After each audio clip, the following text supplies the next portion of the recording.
আমি প্রসেনজিৎ সমাদ্দার আবৃত্তি করব কবি দোলন দত্ত রচিত কবিতা অভিমান।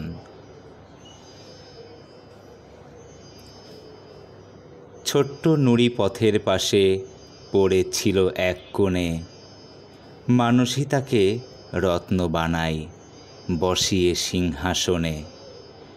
মূল্য তার থাকে না কিছুই, পথের ধুলোয় মিশে পড়ে থাকে সে অযত্নেই মানুষের বিশ্বাসে।